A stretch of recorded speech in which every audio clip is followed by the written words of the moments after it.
Bahudui jana Nitai Gaura Chandra Bahudui jana Nitai Gaura Chandra Parama Karuna Bahudui jana Nitai Gaura Chandra Parama Karuna Bahudui jana Nitai Gaura Chandra Sabavatar Sara Shiromani Kevalananda Kanda Sabavatar Sara Shiromani Kevalananda Kanda Sabavatar Sara Shiromani Kevalananda Kanda Sabavatar Sara Shiromani Kevalananda Kanda Bhajo Bhajo Bhai Chaitanya Nitai Sudrida Vishwasya Gauri Bhajo Bhajo Bhai Chaitanya Nitai Sudrida Vishwasya Gauri Bhajo Bhajo Bhai Chaitanya Nitai Sudrida Vishwasya Gauri Bhajo Bhajo Bhai Chaitanya Nitai Sudrida Vishwasya Gauri Vishaya Chariya Sera Se Majiya Mukhe Bolo Hari Hari Vishaya Chariya Sera Se Majiya Mukhe Bolo Hari Hari Vishaya Chariya Sera Se Majiya Mukhe Bolo Hari Hari Vishaya Chariya Sera Se Majiya Mukhe Bolo Hari Hari Dekho Ore Tribhuvane Emona Doyal Dada Dekho Ore Tribhuvane Emona Doyal Dada Dekho Ore Tribhuvane Emona Doyal Dada Dekho Ore Tribhuvane Emona Doyal Dada Pashu Paki Jure Pashana Vidare Tuni Jana Guna Gana Pashu Paki Jure Pashana Vidare Tuni Jana Guna Gana Pashu Paki Jure Pashana Vidare Tuni Jana Guna Gana Pashu Paki Jure Pashana Vidare Tuni Jana Guna संसारे मदिया रोहिली Korea से पदे नहीं लो आशा संसारे मदिया रोहिली Korea से पदे नहीं लो आशा संसारे मदिया रोहिली Korea से पदे नहीं लो आशा संसारे मदिया रोहिली कोरिया से पदे नहीं लो आशा अपना कर्म गुंजाए समाना कहो लोचन दास अपना कर्म गुंजाए समाना कहो लोचन दास अपना कर्म गुंजाए समाना कहो Lochan Das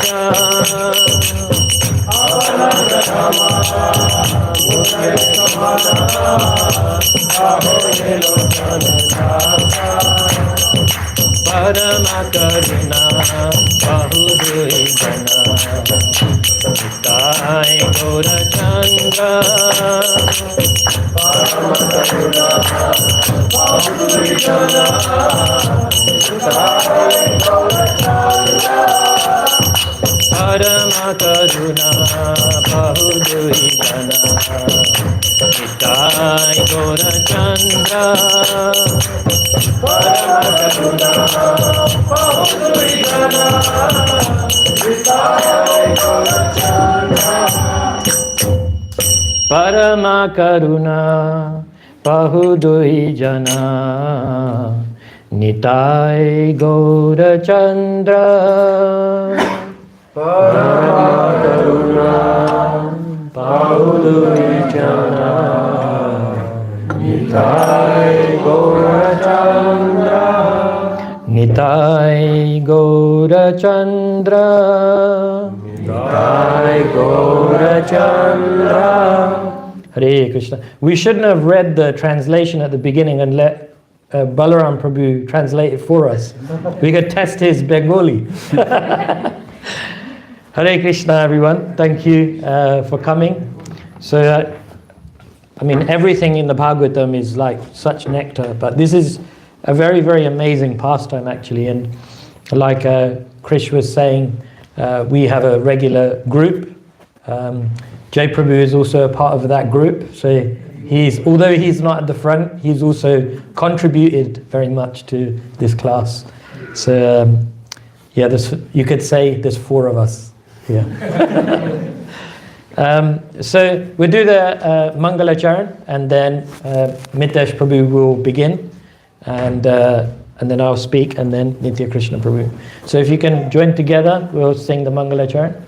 Om Jnana Timirandasya Jnananjana Shalakaya Chakshurun Militam Yena Tasmai Shri Guruve Namaha Shri Chaitanya Manobishtam Sthapitam Yena Bhutale Swayam Rupa Kadamayam Dadati Swapadantikam Vandeham Shri Guru Shri Yuta Padakamalam Shri Gurun Vaishnavamscha Shri Rupam Sagrajatam Sahagana Raghunatam Vitam Tam Sajivam Sadvaitam Savadutam Parijana Sahitam Krishna Chaitanya Devam Shri Radha Krishna Padam Sahagana Lalita Shri Vishakam Vitamscha Hey Krishna Karuna Sindhu Dina Bandhu Jagatpate Gopesha Gopika Kanta Radha Kanta Namostute Tapta Kanchana Gaurangi Radhe Vrindavaneshwari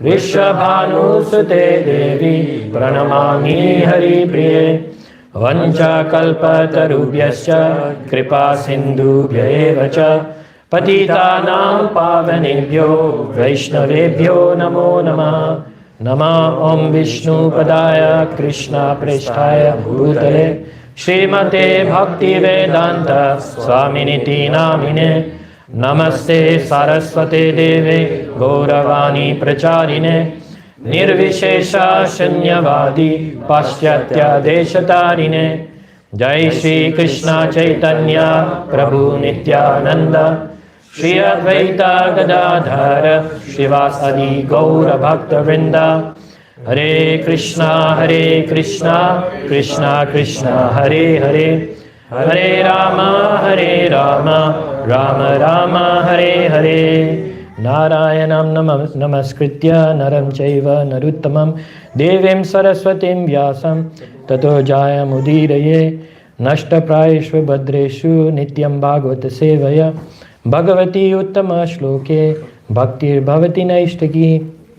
This second verse that we said, nashta prayeshva bhadreshu nityam bhagavata sevaya bhagavati uttama shloke bhaktir bhavati naishtaki. In the first canto of Srimad Bhagavatam, there's a very, very nice verse. It says, by regular attendance in the, hearing Srimad Bhagavatam and by serving the pure devotee, all the dirty things from the heart are completely destroyed.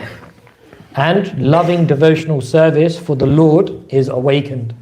So right at the beginning of the Bhagavatam is giving us the importance of hearing Srimad Bhagavatam every day. If not every day, then regularly. By regular attendance in Srimad Bhagavatam. It's very, very important that we get to hear about the pastimes from the Srimad Bhagavatam. So without any further ado, I'll hand over to Mitesh Prabhu. Can I? Yeah, sure. sure. But watch the water behind that. I want to knock that up.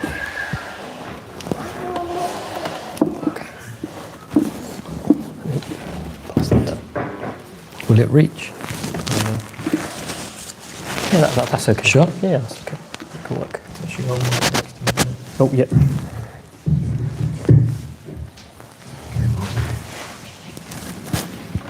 You won't go any further. That's as far as it will come. That's okay. From here is fine. Sure. Yeah. From here is fine. I can just about see. Test my eyesight. Oh, right. Okay, so we're going to be covering off the pastime of Ajamila from the first 3 chapters of Canto 6 of the Srimad Bhagavatam today. And the pastime, for those who aren't familiar, is really kind of geared around the power of association. That's kind of what we're going to be talking about in the main. And it's going to cover sort of 3 sections. How Ajamila fell down, and that's what I'll be speaking about. The atonement of Ajamila, which is what Shyam, Govinda will be speaking about, and then the revelations from this pastime, which Nitya Krishna Prabhu will be speaking about. And for those who haven't heard the pastime, I'm going to read that out to you guys because I don't want to paraphrase and butcher things. So in this first of the 3 chapters, in the history of the life of Ajamila, he's a Brahmana who was raised sort of virtuously and was very devout to Krishna. He was performing devotional service and was a great devotee for all intents and purposes. However, he fell into a life of sin by sort of becoming infatuated with the prostitutes. And he did, however, in that kind of journey, adore his son, who he named Narayana. And at the moment of his death, he cried out for his son, and he said, Narayana, Narayana, intending to call his youngest son, however, sort of inadvertently invoking the name of Krishna by Lord Vishnu, by calling out that name. And therein kind of laid the sort of the dilemma of the story, where the Yamadutas came to collect Ajamila, however the Vishnu Dutas came to prevent that collection, to say, hang on a second, you can't take him away. And the sort of the key sort of part here is devotional service kind of overcoming that, and we'll go into that sort of a little bit later on. Essentially, sort of the chapter begins with a discussion between Parikshit Maharaj and Sukadev Goswami, where Parikshit Maharaj asks about this specific pastime, and he says, in essence, that as I mentioned, the Yamadutas appear to bring him away based upon the spreadsheet and the balance sheet of his karmic activity. However, the Vishnu Dutas come and prevent that. And as mentioned, the sort of the discussion that happens in that area, the Yamadutas ask the question, why can we not take Ajamila away? And the Vishnu Dutas actually reply to that with a question by saying, do you truly understand Dharma? And sort of therein lies where sort of the fall down of Ajamila, and that's kind of where this kind of conversation begins. So, how did this happen? How did this fall down happen? And how does this affect us in our kind of everyday activity? So, the modern sort of world very much looks at influencers like you might see on your screen.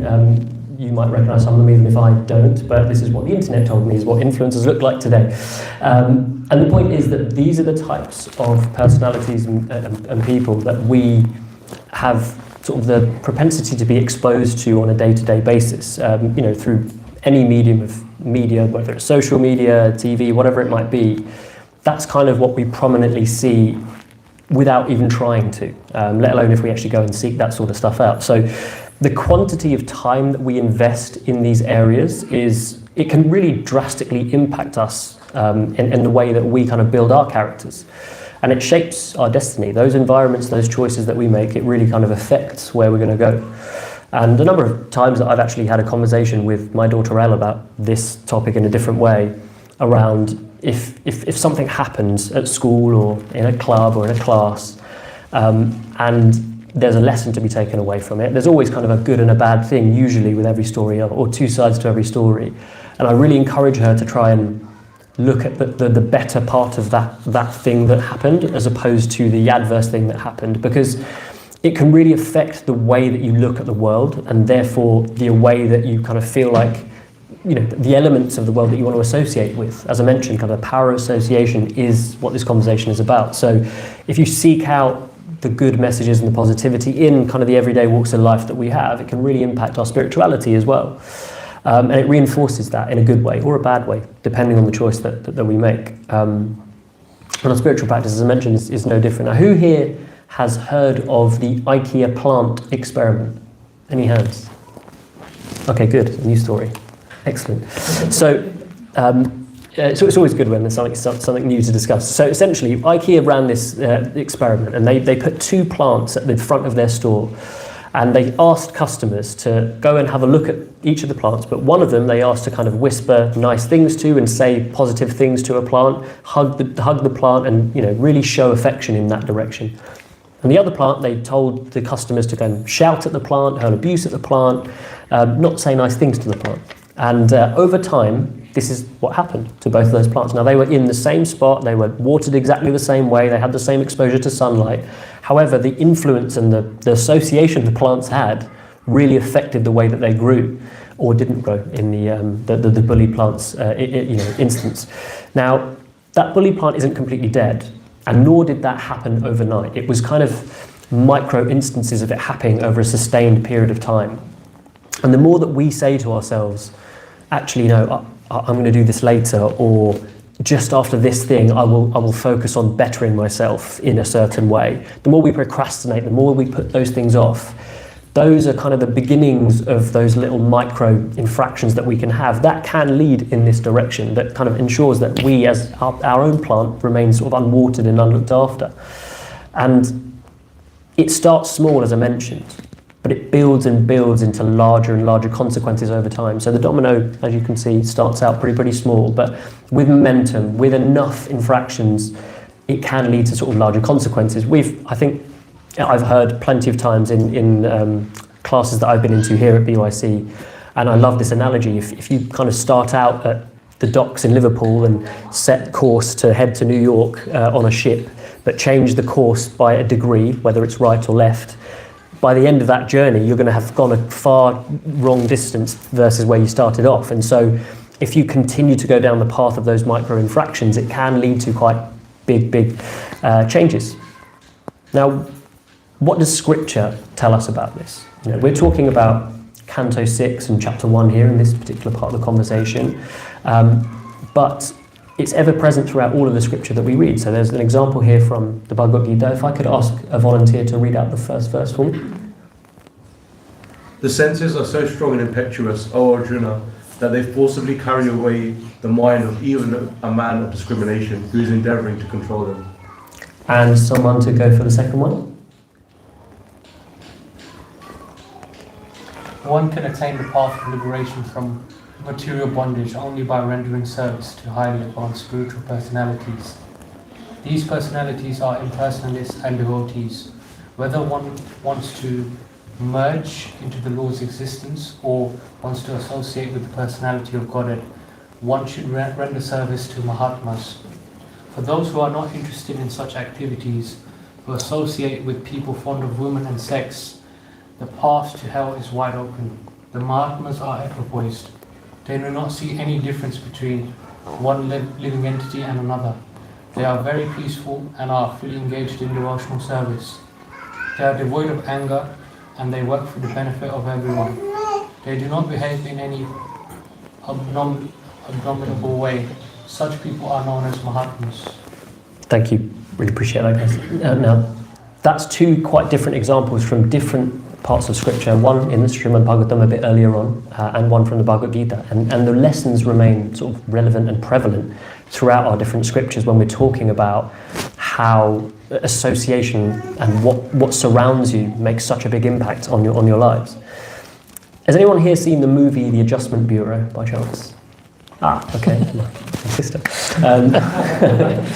Essentially, it talks about, and this map is actually from that movie, it talks about where you begin your journey in life and where it's supposed to end. And invariably speaking, where we start and where we finish is predetermined by Krishna based upon the activities that we've done in previous lives and the karma and that we kind of have accumulated.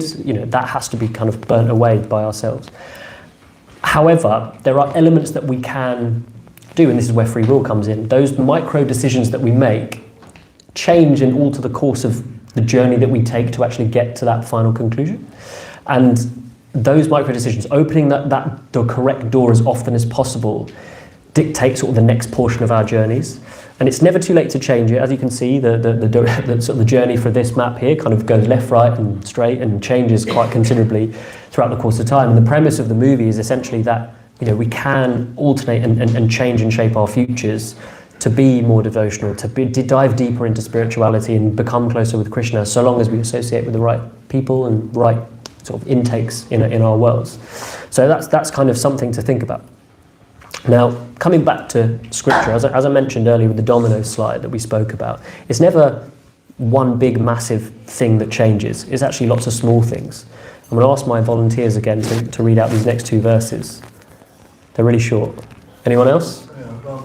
Thank you. Contemplating the objects of the senses, a person develops attachment for them, and from such attachment, lust develops, from lust, anger arises. Someone else for the second one? From anger, complete delusion arises, and from delusion, bewilderment of memory. When memory is bewildered, intelligence is lost, and when intelligence is lost, one falls down again into the material world.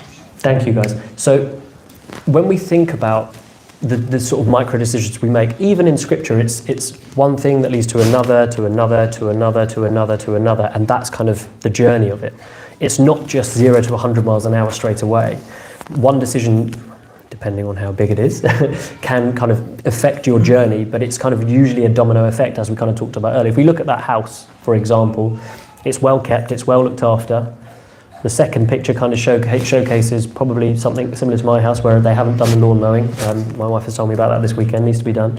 But if you kind of leave that over and over again, it kind of gets to cracks in the walls, the jungle overgrows outside, it gets worse, it gets derelict. Now hopefully no one has to live through this example here, hopefully, and hopefully neither do I. But the point is that over time, it really kind of, whilst this is an extreme example, it can really affect the way that we kind of develop our spirituality and Krishna consciousness, because that association that we have, whether it's with the people that are around you, the sort of the content that you are taking into your minds through your devices, or the things that you listen to, the decisions that you make, all of those things really shape and affect the way that we can kind of develop our Krishna consciousness. Now, if we come back to the story at hand of Ajamila, that sort of association that he had with sort of a prostitute led him astray. And so that's kind of how he fell down. It wasn't just that, it was kind of veering away from devotional service over time, which is kind of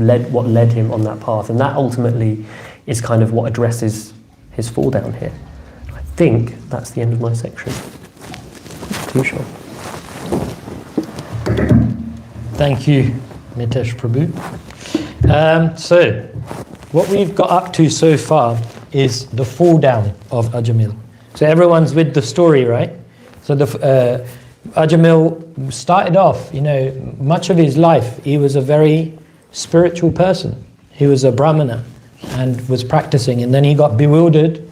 He spotted a couple, one of them happened to be a prostitute, enjoying, and he thought, maybe I can do the same. And like that, he fell down. He fell down from his exalted position. And in the scriptures, it actually explains that there are various stages. The highest stage is called Prema. The second highest stage is called Bhava. Even Bharat Maharaj, who got attracted to a deer, he was on the stage of Bhav. And he fell down from that stage. So Ajamil, in a similar way, he fell down from his position. And then it brings us to the point where he is about to be dragged away by the Yamadutas. So the Yamadutas, they're trying to take Ajamil, who then was stopped by the Vishnudutas. So in this picture you can see there's two groups. Next to the bed are the Yamadutas. They're the servants of Yamaraj. And this is not like a fantasy. This is real. This is what happens at the time of death for someone who is absorbed in material life. The Yamadutas were ready to take Ajamil because they had seen Ajamil's been so sinful throughout his life. So they were ready to take him. But then suddenly the Vishnudutas appear. And the Vishnudutas, they give the example of a good governor. They say, how can you be a good governor by doing this injustice? And the Yamadutas are confused. They're like, how is this an injustice? Ajamil's obviously lived a very sinful life. So we're rightfully, carrying out the justice that should be done. So they're confused. Why are the Vishnudutas trying to stop us? So the first thing for us to understand is the cycle of bad karma. When we engage in bad activities, what actually happens? What happens to us? Scientifically, what's going on? So, bad karma is produced because of avidya, ignorance. We don't have any knowledge of who we are, where we are, how we're supposed to live our life. So what do? We follow the dictations of our mind and senses. It feels good, it felt good last time, so I'll do it again. Everybody else is doing it, that must be the road to happiness. That's how we chase what we want to, how we want to live our life. So, because there's avidya, there's no knowledge, so we just follow our senses. By following our senses, like the verse that Mitesh was speaking about, dhyayato visayam pumsam, sangaste supajayate, sangat sanjayate, kama krodha bijayate, that by contemplating something, like you see something and you think about it, and I develop a desire for it, some lust. So then that bad desire comes after thinking about it. We don't have knowledge, so you're just following your mind. That bad desire turns into papam, bad action. That's what sin is. It's a bad action. So then that bad action, because you've thought about it, developed the desire, you've engaged in that bad action, then that bad action manifests in aprarabdha karma. Aprarabdha karma means the bad karmic reaction has come to us, but it's not manifest yet. It's yet to come in the future. So just like the example we use of a big sack. Imagine you have a big sack, and first you put the sack full of good grains. It's halfway full of good grains. You put a hole at the bottom, all the good grains are coming out. That hole represents now, which is prarabdha karma, which is manifest. So there's two types. Prarabdha karma is what is happening to me right now. What I look like, how much money I've got, the kind of people that I'm surrounded by, how much knowledge I am able to grasp. That is prarabdha karma.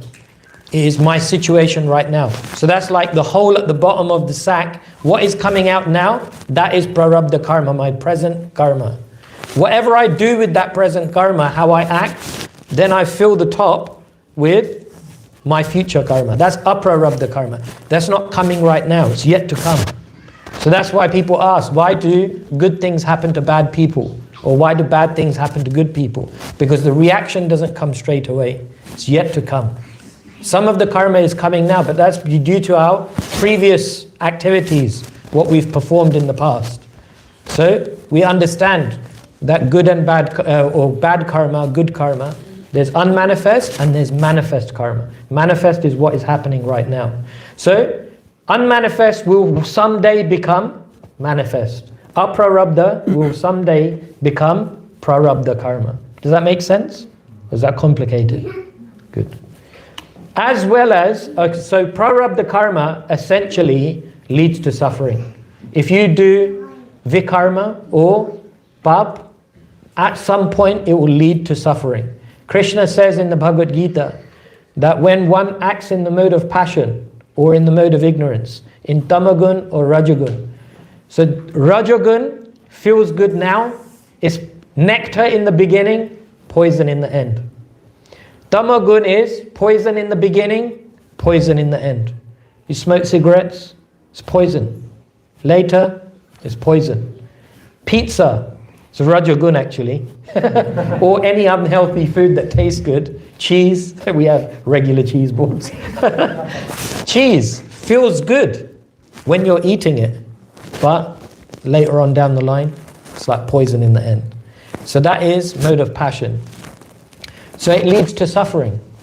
Then, the other thing from aprarabdha karma that's created is kutam. Kutam means the bad inclination to do it again. It's not just that you get the karma, you also get the desire to do it again. It's like a small seed desire. And then that kutam, the inclination, again becomes bijam. And that cycle continues on and on and on. The only way that cycle is broken by two things. You stop the cycle when you get knowledge. When you get knowledge, when someone tells you, this is why you are suffering. That's what stops the cycle. Not just knowledge, knowledge and yajna, sacrifice. And in this age, the sacrifice for this age is Harinam, for chanting the holy names of the Lord. There are many other sacrifices. You can worship the deities. You can pray to Krishna.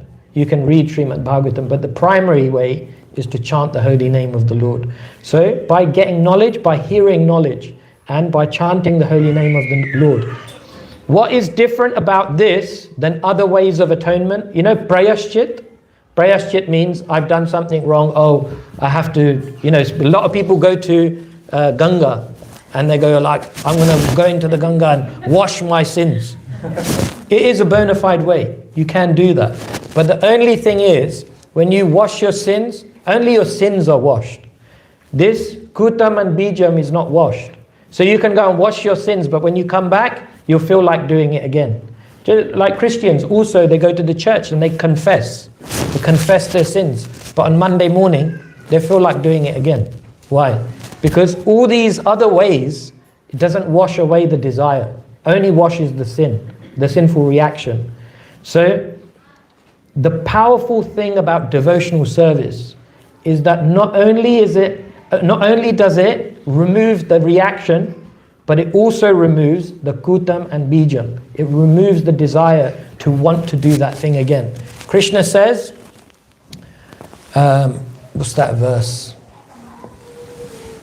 Visaya vinivartante niraharasya dehina raso varjam rasopyasya param drishtva nivartate. That when one acquires a higher taste, you automatically lose taste for lower things. Isn't it? You had that experience. So Krishna explains this. So the reason why the Yamadutas were confused, because they looked and they saw this guy, he was so sinful throughout his whole life. We should be taking him. But the Vishnudutas were saying, no, you're unfair. Because they were looking at things from a very external perspective. They didn't realize that the power of the chanting of the holy name in a moment can remove all sinful reactions. And that's what happened with Ajamil. All his sinful reactions were removed because at the time when these Yamadutas were coming, he was chanting Narayan, Narayan, and immediately his sinful reactions were finished. So there's a very nice verse in the Bhagavad Gita. It's very small here, I can't see it, but I think I know it. Tesam evanu kampartham aham ajnana yam tamaha nashyami atma bhavasto jnana deepena bhaswataha. So Krishna says in the Bhagavad Gita, a very, very nice verse, he says, to show them special mercy, I dwelling within their hearts, destroy with the shining lamp of knowledge the darkness born of ignorance. Krishna says in the Gita, Sarva Sachaham Hridin Shannivishto Matta Smritir Jnanam Apohanam Cha. That I am the super soul, I am the Paramatma seated within everyone's heart. And from me come remembrance, knowledge and forgetfulness. You should never ever think that I am alone, nobody's watching. Because you're never alone. Krishna is always within your heart. Always within your heart. So Krishna, this special mercy comes to Ajamil. Because Ajamil, even though he was so sinful throughout his whole life, Krishna gave him his special mercy. In this instance, you look and it's like years and years of sinful life. But in a moment, Krishna's mercy saved him from the Yamadutas. It's amazing, right? Krishna is so merciful. So this is a very, very powerful way for us to understand how karma is working, acting upon us, but also how Krishna's mercy overrides any karmic reaction. So there may be many questions that will come up, but hopefully we answer it. So sometimes the question comes up about why was his son called Narayan if he was so sinful? So it's really interesting that in Ajamil's life, he was initially a very saintly Brahmana, and then obviously he sees this prostitute and this other person enjoying, and he develops this desire to also want to enjoy, and then he falls down. And Ajamil then, ends up marrying the prostitute, and he ends up going out one day. And all the people in the village, they knew about Ajamil, what had happened, and everyone looked down upon him completely, like he was from respected to completely disrespected because he fell down. And then one time these devotees, saintly people, they were just going through the village, and they knock on Ajamil's door. And Ajamil wasn't at home, it was just the prostitute, she was at home. And they said to her, they come to obviously beg alms. So she gives them some ingredients so they can, make some prasadam, have something to eat. And she didn't know what she was doing really. She was like uncultured, but she helped them some way. Unknowingly she just done some service for these devotees. And now, just before they were leaving, these brahmanas or these elevated personalities, they noticed that this prostitute was pregnant, and they just said, one request, you just name your child Narayan. And then they left, and then she named the baby Narayan, and then obviously many years later, nothing happens by chance. Nothing happens by chance. We may think, you heard the pastime of Jatayu, right? When Jatayu is trying to stop Ravan, and Ravan just kills Jatayu, and he tries to help. And so sometimes when we hear this story, we think, it's cute, Jatayu tried but died in his effort. But actually, that momentary pause that Jatayu caused in Ravan getting away, what happened is this muhurat just ticked over. And if Ravan would have taken Sita before that muhurat was over, he would have been successful. But Jatayu's slight delay caused such a significant outcome. So sometimes we think all these little things, it's not such a big deal. But so many things can happen in our life, and we think inconsequential. but they make such a big difference. You know, like we use that example of when in sailing, you know, even 1 degree like this and you end up in a completely different place that you were supposed to go. So the same is true in spiritual life. So doing Vaishnav Seva, even unconsciously, can change your life or even save it. Never underestimate. We say, Lord Chaitanya said there were 3 main things that we look for in spiritual life. Namaruchi, we develop our taste in the holy name. Vaishnav Seva and Jiva Doya. Vaishnav Seva, you serve the devotees. And there's a culture in how you serve devotees. There's a way to serve your junior. There's a way to serve your peers. There's a way to serve your seniors. So we should learn the culture of how to associate with devotees on different levels to us. We shouldn't just think, oh, we're all this equal or same. We are equal. We're equal spiritually, but conditioning is very different. So we should develop this culture and understand, like, how can we serve? Doing Vaishnav Seva is very powerful. It can actually transform your life. And it's actually the key to advancing in Krishna consciousness. The first stage of devotees is called Kanishta Adhikari. Kanishta Adhikari means you come to the temple, ignore everyone, come to the altar and, you know, oh my God, you know. That is beginner level. Madhyam Adhikari means you discriminate. You come in, you walk through the door. Actually, the culture is you walk through the door and you pay your obeisances to all the devotees. You know, we say, Vancha kalpa tarubhyascha kripa sindhubhyevacha patitanam pavanebhyo vaishnavebhyo namo namah. You're offering your obeisances to all the devotees, because our understanding is, without the mercy of the devotees, without serving the devotees, you don't go anywhere in spiritual life. Krishna doesn't even want you to go directly to him. Krishna wants you to go through the devotees. That's the culture. And Krishna loves humility. So, we have to serve Vaishnavas. We have to learn how to serve Vaishnavas. Then also the second point is that Narayan isn't just a blank slate. Sometimes people think, how can, someone who lived such a sinful life immediately, be delivered like this? But Narayan wasn't ignorant. He wasn't offensive. He was just forgetful. Because don't forget, before he fell down, he was very elevated. He used to serve his elders. He was a top-class Brahmana. Not just Brahmin by birth, but even by qualities. Krishna says in the Gita, Chaturvarnam maya shrishtam guna karma vibhagasha. You don't become a Brahmin by birth. You become a Brahmin by qualities and the work that you do. That's how you become a Brahmana. So Ajamila was a Brahmana by qualities and by his nature and by the work that he did. So he had rendered much service earlier on in his life, and therefore he was able to take shelter when the time really arrived, even though he was calling out for his son. So actually just a quick clarification, that a lot of people ask, how comes he got delivered even though he was calling out to his son?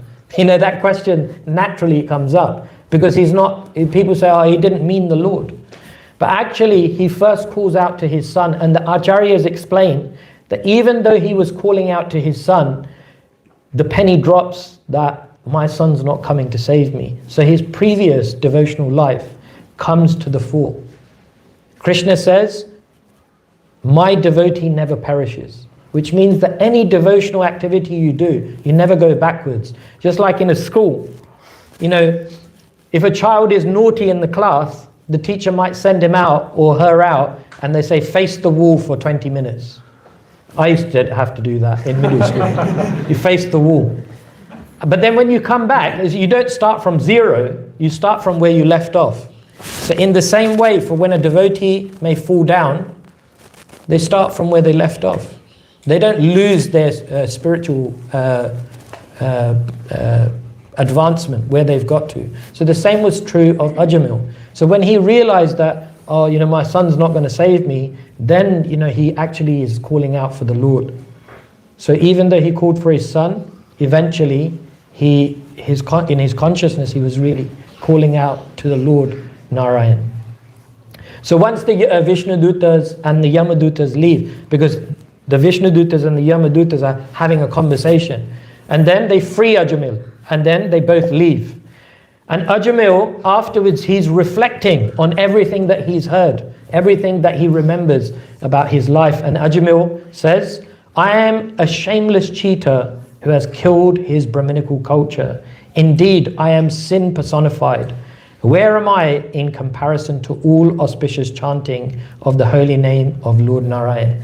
Now, this is the verse. In the purport, Srila Prabhupada writes, those engaged in broadcasting the holy name of Narayan, Krishna, although the Krishna consciousness movement should always consider what our position was before we came and what it is now, we had fallen into abominable lives as meat eaters, drunkards, and woman hunters, who performed all kinds of sinful activities. But now we have been given the opportunity to chant the Hare Krishna mantra. Ajamil, after this experience with the Vishnudutas and Yamadutas, became so humble. He became so meek. He realized, oh, look what I was like. Look at the kind of life I used to live. Sometimes we can forget. After it's been 2, 5, 10 years, you start getting a bit restless. You think, oh, I'm not making any progress. Just remember back to it before you became a devotee. What were you like? What kind of life did you live? We should remain humble like that, remembering actually this process, the chanting of the Maha Mantra, Prabhupada's mercies, lifting us up. Just like if a child is living with you, you don't see so much how much they're growing. But if someone sees them every 3-4 months, they'll notice, oh wow, it's grown so much. But the person in the same house, they never notice. So in a similar way, we also have to be very mindful. If we see something in someone, we should encourage them, say, you know what, I've noticed this is so nice, because people aren't always able to appreciate for themselves. But we should always remain humble, like Ajamil, that, remembering what was my life like before, so much sinful activity. But by Srila Prabhupada's mercy, we've been really elevated. And the final point that I wanted to make is, this is why it's very, very important in spiritual life to reveal your mind in confidence to someone that you trust, and someone that can help you. Because just keeping it to yourself, most likely you won't solve the problem. We need help of devotees. So we're saying about engaging with different, our peers, junior devotees, senior devotees.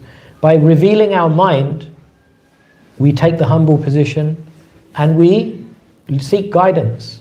One of the 6 loving exchanges, or 2 of them, that Rupa Goswami mentions in the Upadeshamrita, he says, Guhyam akhyati prachyati, that we have to reveal our mind in confidence and inquire confidentially. Without it, what happens is, it's like, imagine you had pooed in your trousers. You can cover it up. You can cover it up, right? If you've got stool in your trousers, you can cover it up, right? But by covering it up, will people still be able to tell that you've done something? Would they still be able to tell? Yeah, of course, the smell. In a similar way, you can cover up in spiritual life your flaws, your secrets, your things that are dragging you down. You can cover it up, but at some point the smell will come out. In the same way. I know it's quite a graphic example, but this actually happens in spiritual life. We think, the false ego thinks, oh, I can just hide this from everyone. I want to look like a pucker devotee. I want everyone to think I'm a pure devotee. But the truth is, we have to have some people who we can be completely open with. They know everything about us. Those people we should trust. They should be able to help us. But don't be afraid, it's fine. Better to be like that and be open and be able to be advancing in our spiritual life than have that attitude that I'll just fake it until I make it. No, we want to really open up and reveal our heart so that we can be helped. And then one day, as we've gone through the process, we can also help others in the same way. And because we're actually genuinely making advancement. We're not just, there's a nice quote that Mahatma Prabhu used to say, really, really nice. Humility means to be more concerned with being Krishna conscious than looking Krishna conscious. So we want to actually become Krishna conscious. We want to actually purify our heart than just to show everyone externally. The truth is, if we're materially conditioned, we have anarthas. And there's a process by which we have to purify these anarthas. And part of that is we have to seek guidance. So we have to tell people, we have to tell someone what is in my heart. We have to get a guide, a mentor, eventually a guru that can guide us. But we don't want, eventually the smell will come out if we walk around like that. Okay, so that's my section, and I'll now hand over to... I'd quickly add to that, actually, really quickly. I mean, it's a very crude example, but there's a real world example of it as well. I thought of Gary Lineker immediately. And he said there's a football player who actually did this on TV whilst playing football and thought he kind of hid it away, but he actually owned it. He very much kind of said, this happened after the fact, years later now, he's kind of asked about this kind of what happened on the pitch, like what was going on. He's just kind of honest about it. I was feeling really ill, this happened, I thought I hid it, but obviously not, because there were cameras kind of looking at me. And he's one of the most revered TV personalities out there, because actually I think he was humble enough to kind of own that moment, and that's kind of why he's probably, everyone thinks of him and his opinion actually quite highly. I certainly do, and he used to play for Spurs, so I'm an Arsenal fan, but yeah, great crude example, but I mean, it happens in real life too. So be a Gary Lineker. So hand over to Nitya Krishna Prabhu. Hare Krishna. So following on from pooing in your pants, I've now got to try and give class for the first time, so please bear with me.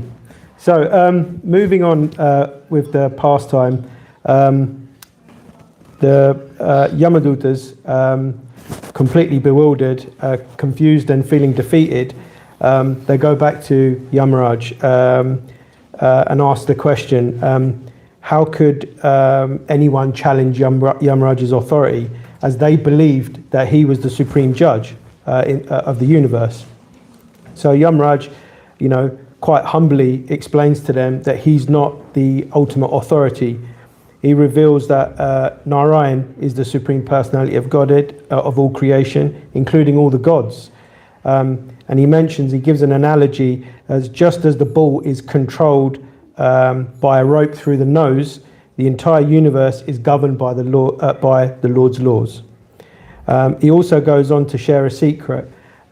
He said only a few beings, himself, Lord Brahma, Lord Shiva, the four Kumaras, and a few others, truly understand the core principle of Dharma, religion. He explains the highest form of religion is Bhagavata Dharma, which is unconditional love and surrender to the Lord, which is started off by chanting the holy name. And for us to achieve Bhagavata Dharma, we need to understand the journey of our spiritual lives. This is broken, so our spiritual lives are generally broken into 3 stages. Does anyone know what those 3 stages are? If you went to Shyam's Bhagavad Gita course, you'd know. You should 100% know this, because I say this every week. Sambandha, Abhidaya, Prayojana. Yes. So Sambandha, Abhidaya and Prayojana are the 3 stages. So Sambandha is relationship. So it's our relationship, the soul's relationship with the material world and Krishna, knowing that we are eternal servants of Krishna, and that the soul is eternally connected to Krishna. The second stage is Abhidaya, which is practice and how we act according to that relationship. And this is also known as sadhana bhakti, or devotional service. And we know that there are 9 processes of devotional service. Again, does anybody know what the 9 processes are?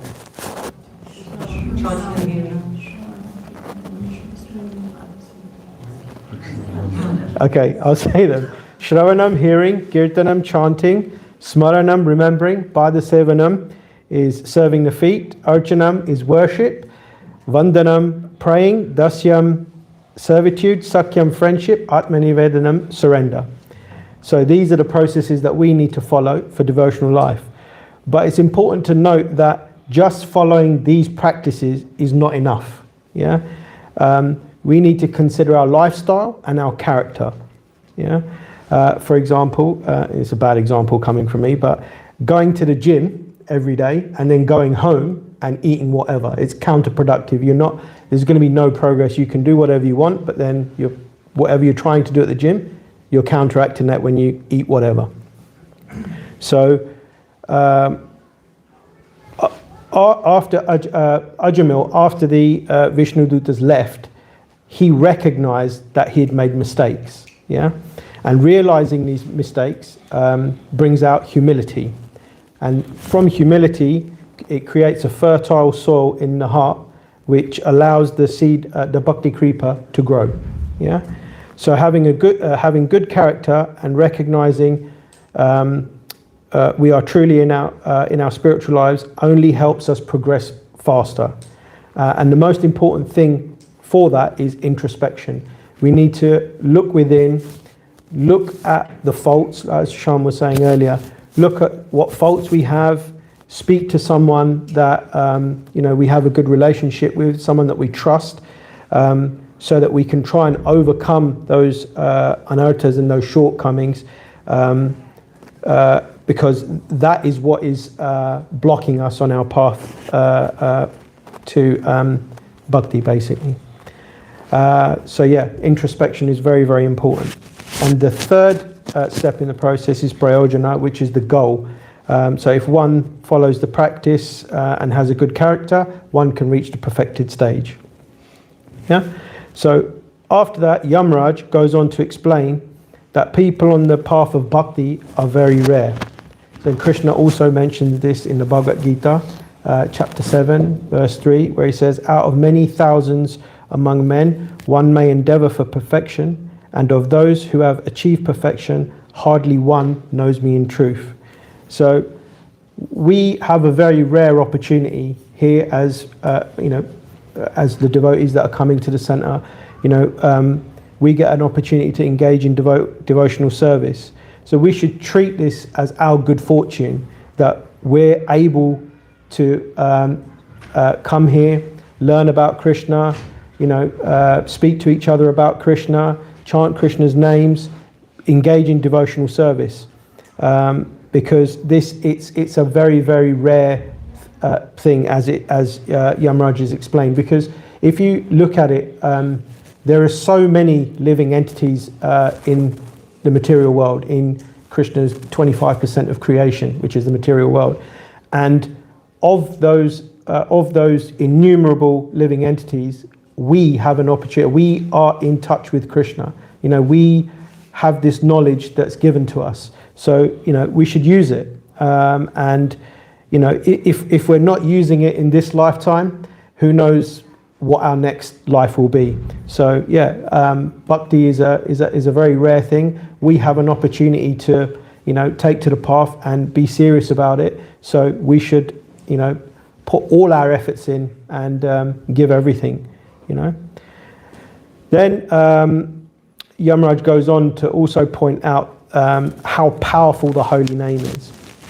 Even though Ajamila was a great sinner and he only called out for his son, the mere vibration of the holy name, of the name of Narayan at the time of death, completely purified him and freed him from the clutches of death.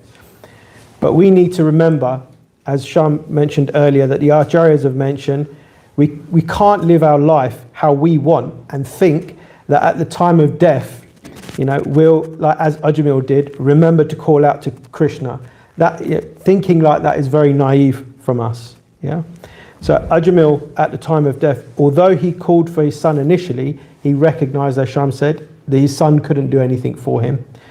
So the devotional service that he performed in his earlier life before he fell down saved him, and ultimately the remembrance of Lord Narayan,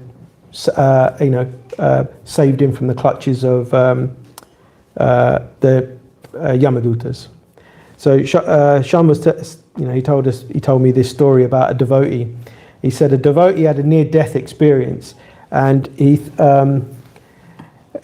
was thinking. I don't know if anyone's seen it. The fairy liquid advert. Where it goes mild green fairy liquid. It quite goes, mild green fairy liquid. Yeah, I wasn't going to sing it. I wasn't going to sing it. So from that we can understand what we cultivate throughout our life and what we put most of our focus on is what we are likely to remember at the time of death. So we need to focus on developing ourselves, being good devotees, being dedicated to learning about the process, having faith in the holy name, and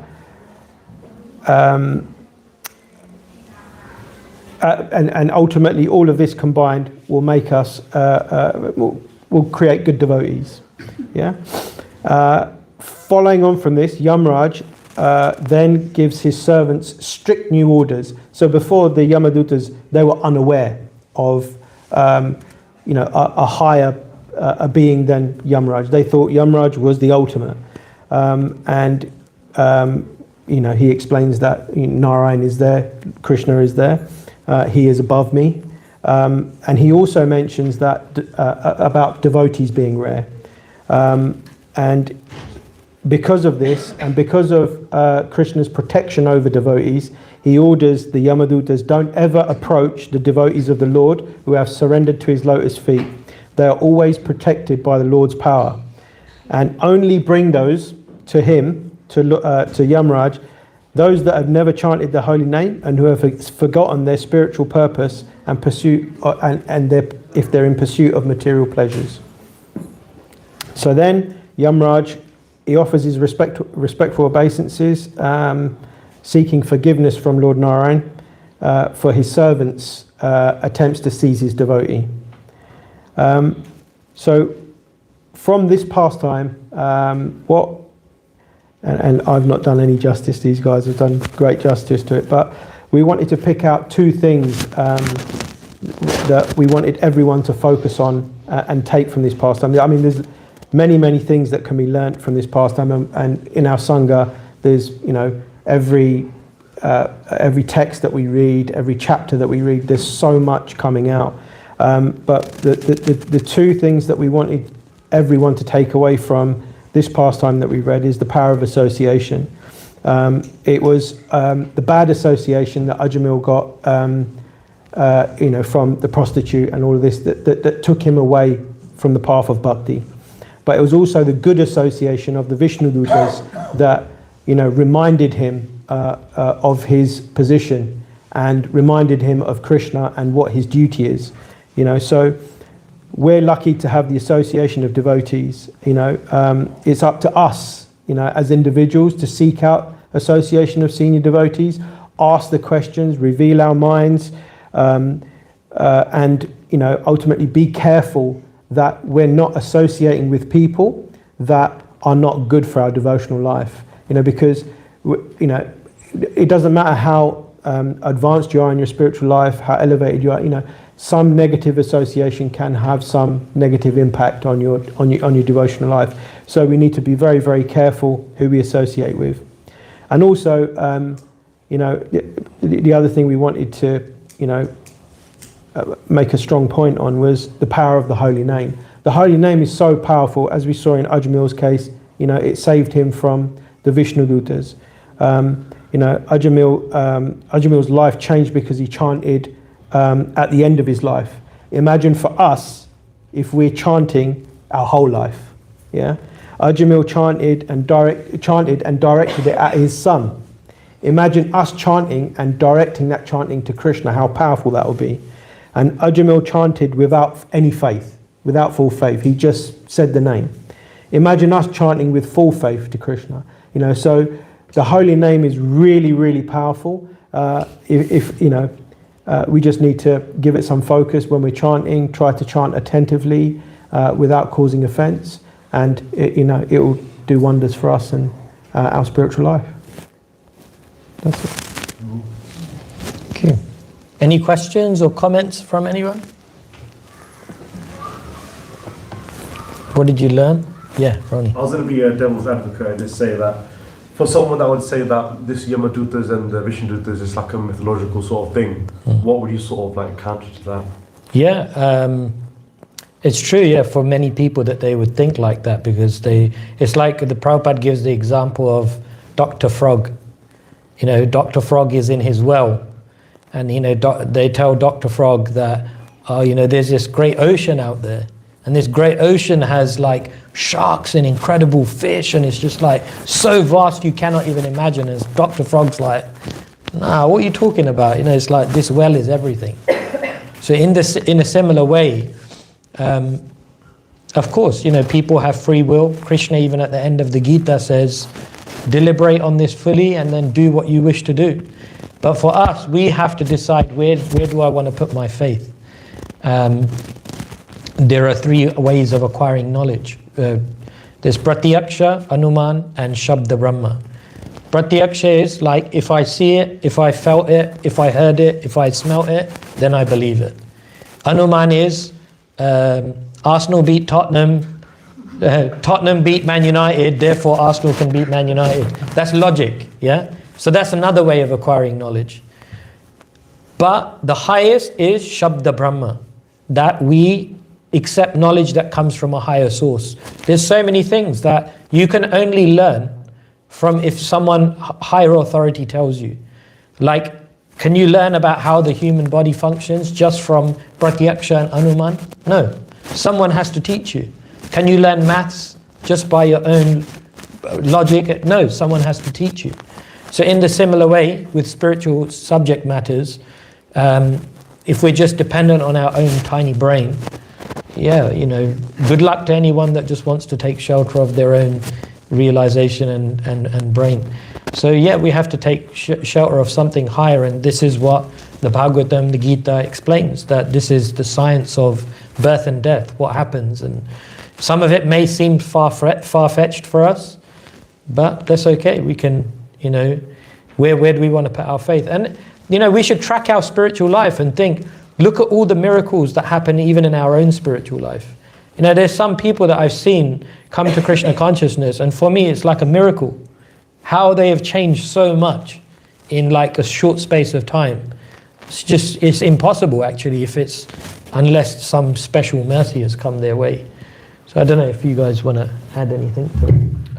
Yeah, just very quickly, I think we're seeking it anyway, right? Like, if you think about any form of entertainment that exists in this world, and how much of it is, you know, shaped as mythology. I mean, I'm a huge Marvel fan, and those movies are absolutely unreal, but those things aren't prevalent here in this world now. We can't be Iron Man or Thor or the Hulk. We can't do those things, but we like those things.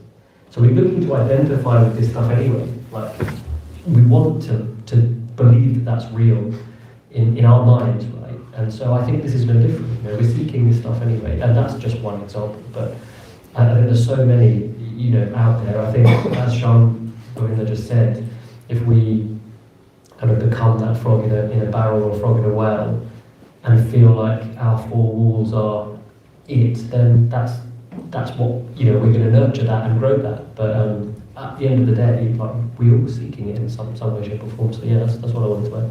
One thing actually, one other thing I wanted to add is You carry on. You know. one other thing I wanted to add is that there's a guy called Professor Ian Stevenson, and he has like over 4,000 case studies of people who have had past life recollections. And of course, like, it's not talking about the Vishnudutas and the Yamadutas. Some of them do talk about seeing different entities. But there's a few really amazing examples that Chaitanya Charan Prabhu writes in his book. There's one kid, he keeps saying to his parents, like, I know who killed me, I know how I died in my previous life. So eventually the parents get fed up and they trace back to where it was, and they actually solve the murder. He met the person that killed him in his previous life.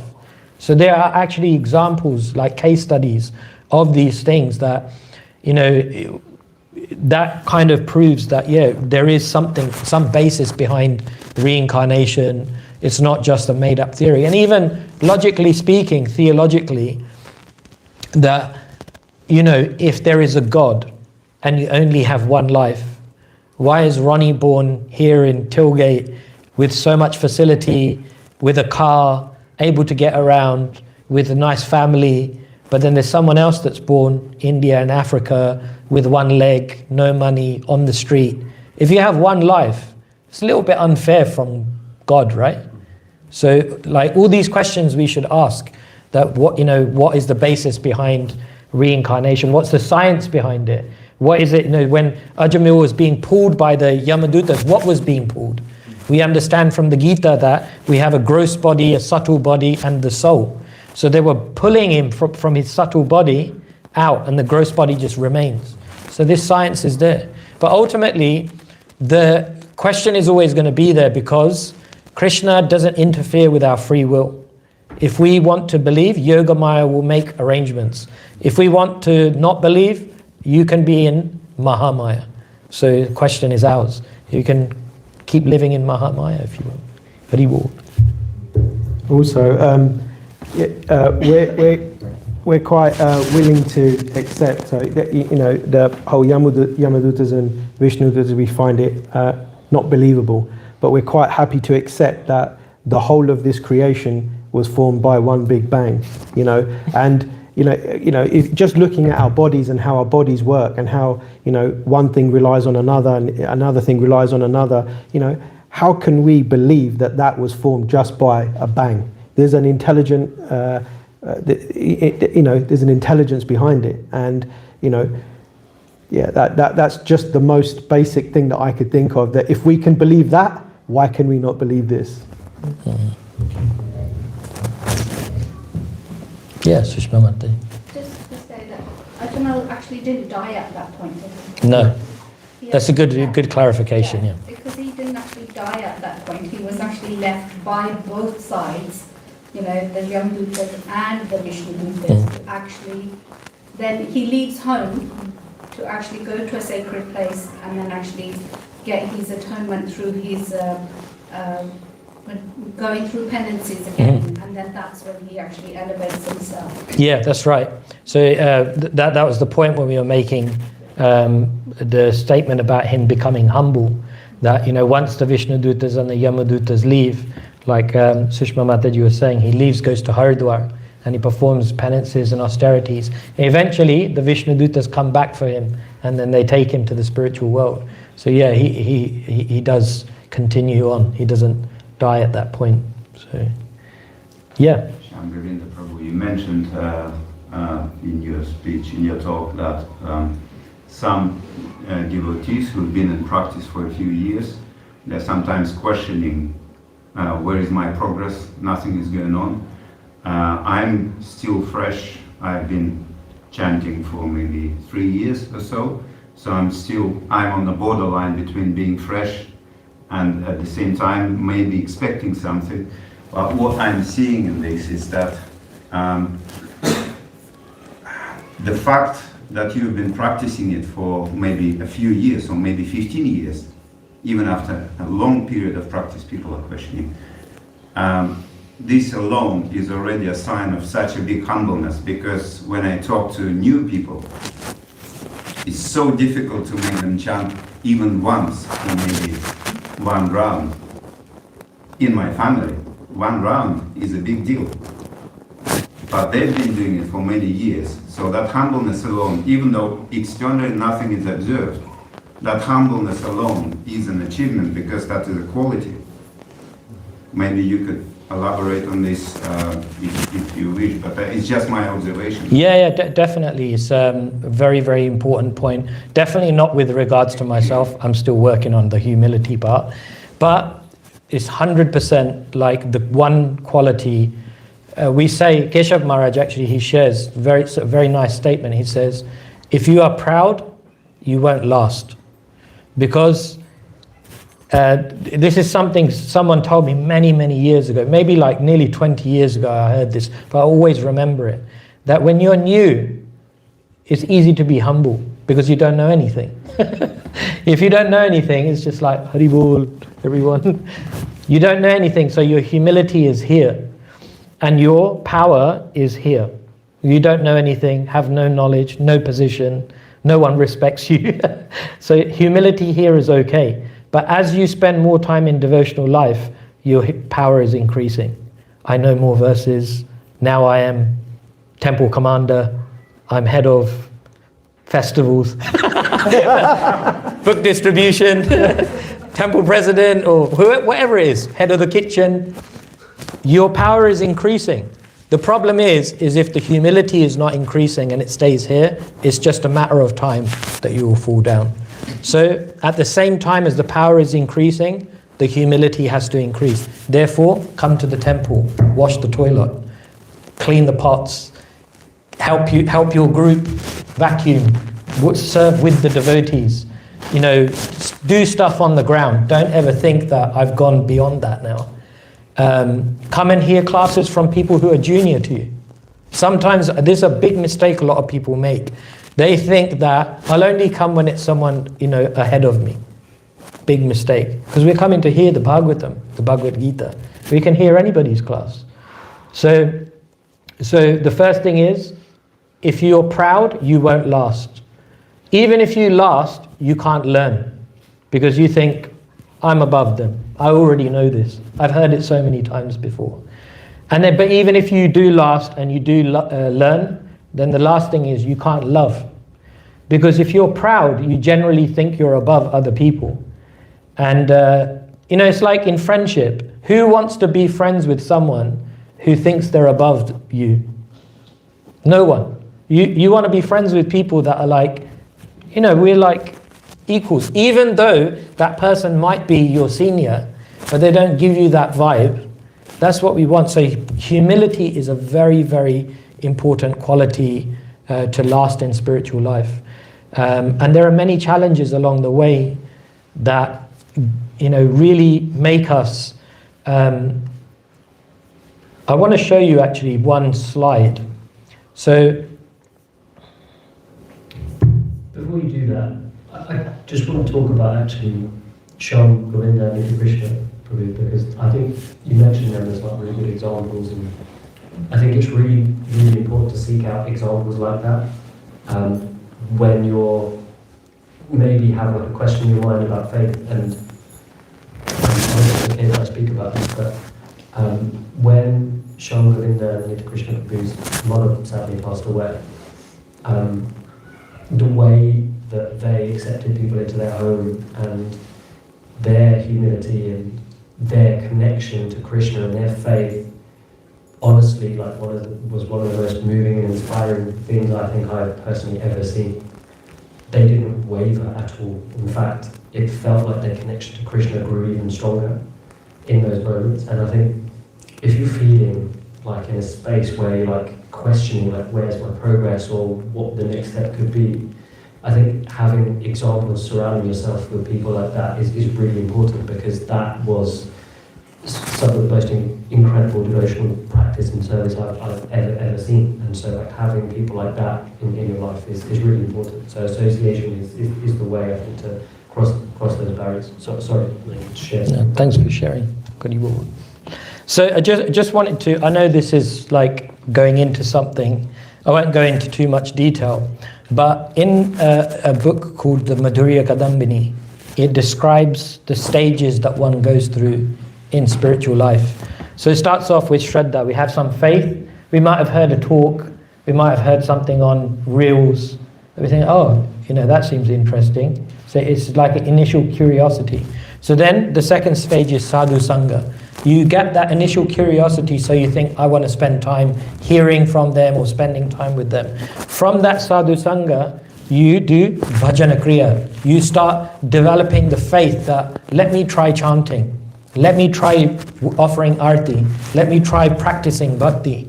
Then the next stage is anartha nivritti. Now this stage can last many, many years, many decades, many lifetimes even. It's a very difficult stage to go through. Now, there are 6 stages when we are on this stage of anartha nivritti. So there are symptoms. So one symptom is utsahamai, enthusiasm in prideful practice. So we start becoming proud. If I learn verses, or if someone says, oh, you got such a beautiful voice, and if I inside, it's like I get enthusiastic because I'm becoming a bit proud. Actually, I'm cultivating vanity, not bhakti. So that's one sign. Ganatarala. This is what you were speaking about, Prabhu. You were saying that when people have been around for a few years, sometimes they're inspired, sometimes uninspired. So another symptom is they run hot and cold. Sometimes they're like super inspired and sometimes down in the dumps.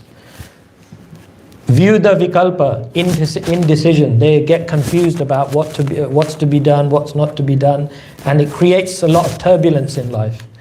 I actually gave a class on this in a lot more detail. And then Vishaya Sangara, which is a battle with the senses. We're sometimes we fall down temporarily. We might make a mistake. We might go back to our old habits. This is another symptom of being at anartha nivritti. Niyamakshama, inability to uphold vows. Believe it or not everyone that takes vows upholds them. It's true. It happens in spiritual life. Spiritual life, we should never judge.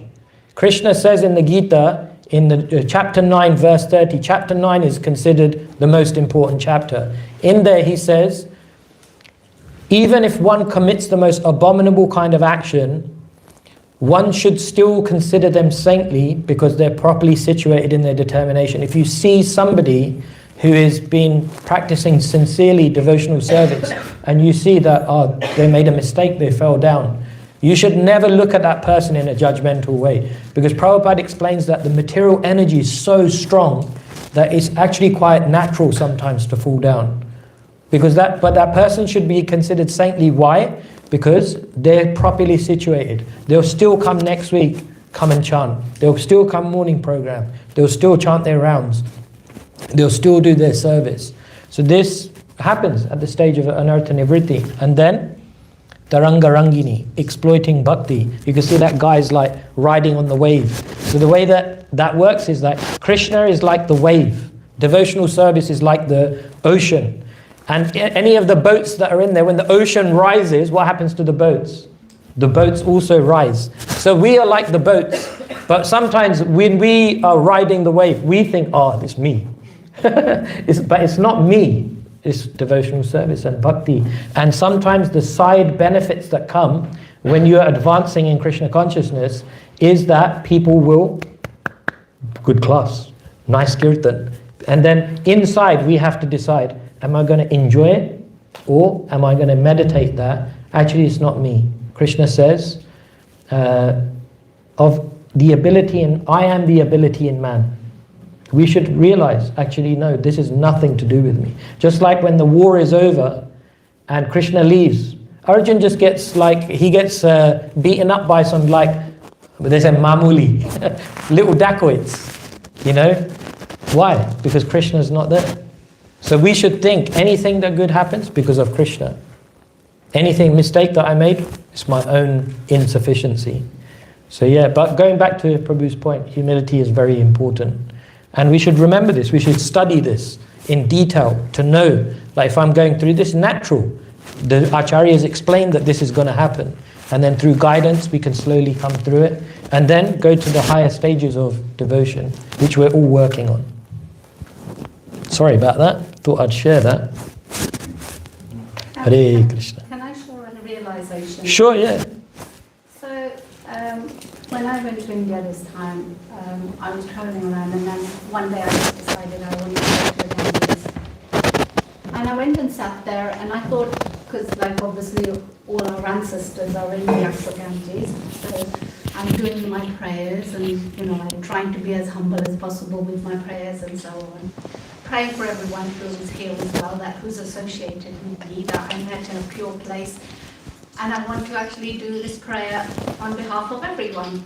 And the realization that actually took place at that point, when I was actually doing these prayers, was not that I was actually praying for people who had actually gone on, or people who were still here.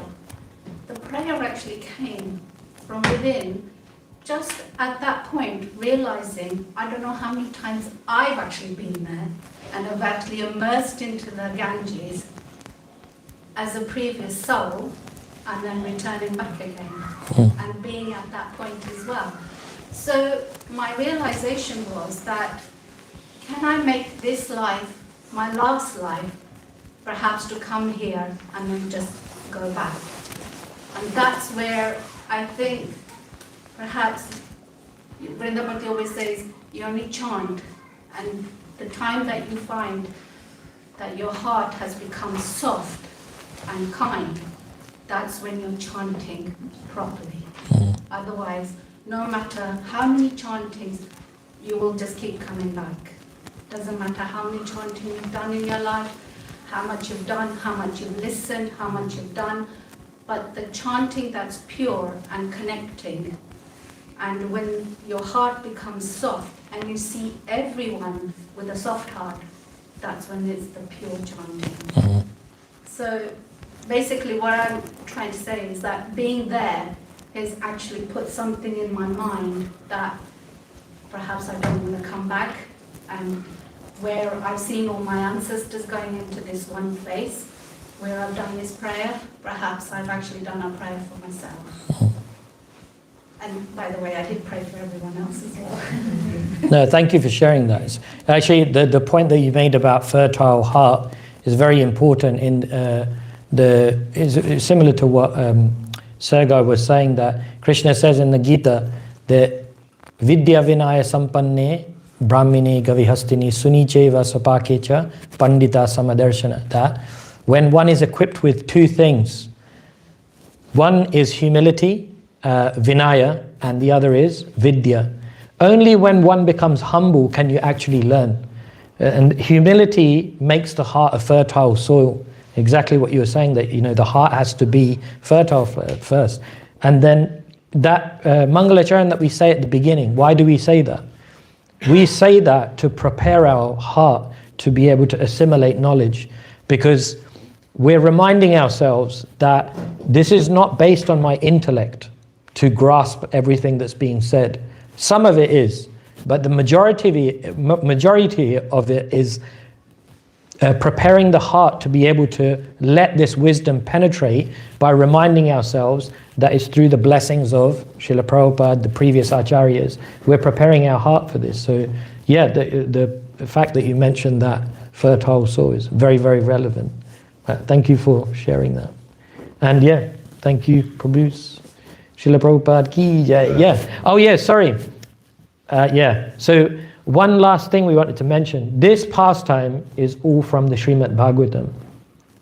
This is just one pastime of countless pastimes in the Srimad Bhagavatam. It's a very, for us, most important scripture. And everybody should actually have a copy of the Srimad Bhagavatam at home, which you can see there. It's Krishna himself. We should study every day. And if you don't have a copy, please think about taking a copy. If you would like one, you can contact Sri Devi Mataji or Rani Prabhu. Definitely you should have one. If you do take one, have a program at your home, invite devotees, feed them, have a kirtan, and have a very special program to invite Srimad Bhagavatam. It will change your life. So yeah, if you're interested, please speak to Sri Devi Mataji and Rani Prabhu. Thank you. Srila Prabhupada ki. Hare Krishna.